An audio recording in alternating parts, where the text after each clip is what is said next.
It's not just about making something on the wall, it's about thinking about how the body's going to move. Setting is so important because with having something new every week, there's new problems for people to try.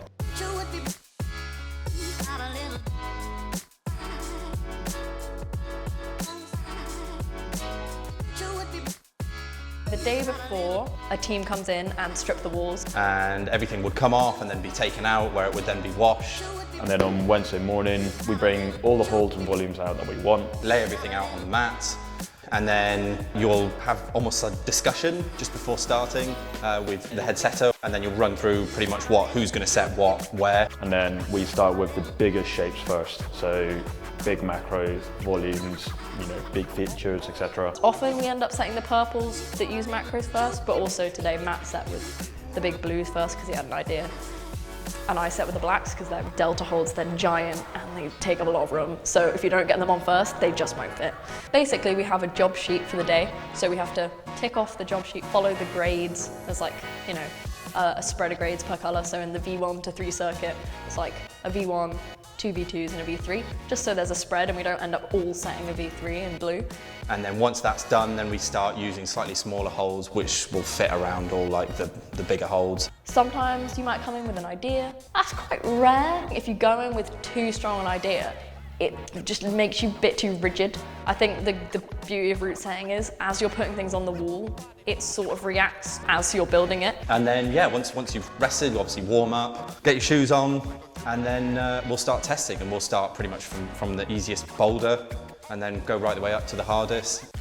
And usually what we do is we work as a team. We'll test everything together. We try and make sure that the boulders are safe, number one, that they climb nicely, that they have cool moves, that whatever we tried to set works, and making sure that everything's in grade. Not everything's perfect to begin with, so we tweak. That's what testing is there for.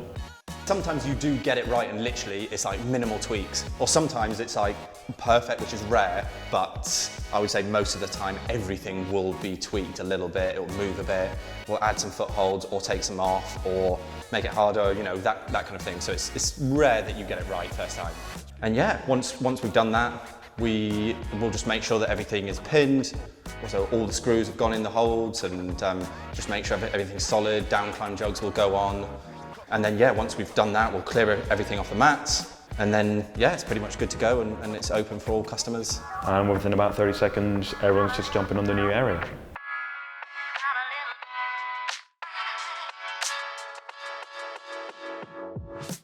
I started up north, and it was very different because this is 20 years ago. And walls were very different. It was very more sort of dingy and very chalky. It was cold. Not a nice place to be. There was almost zero setting going on, but you just had to make up boulders if you climbed everything. There's so much more hold availability and so much more interest in holds in every level. It just makes climbing so much more exciting. It's ridiculous, almost where climbing has gone, because it's still almost so new to all of us that there's so much setting happening. That just didn't happen back in the day. It just is getting more people. It's raising the profile, and it's getting more people into climbing because they're bringing their friends along because they like the setting and the atmosphere, and they're having fun. Climbing community has always been the root of climbing, and I think in the past it wasn't really rooted in route setting. I think originally it was rooted in training, trying hard, sort of a shared goal of getting better, sending the project outdoors. But now that climbing has become a lot more popular, there's a lot more people who come down who are just here to have fun, who come once a week. And they're not really training, they just come because they like it. Their real goal is coming to the indoor centre. They maybe don't climb outdoors. They want to come and project that boulder from the last set, or they want to go try the whole new set with a friend. And that is why route setting has become more important, because the product has become so much more important. There's nice holds, there's focus on flow and fun, easy climbing.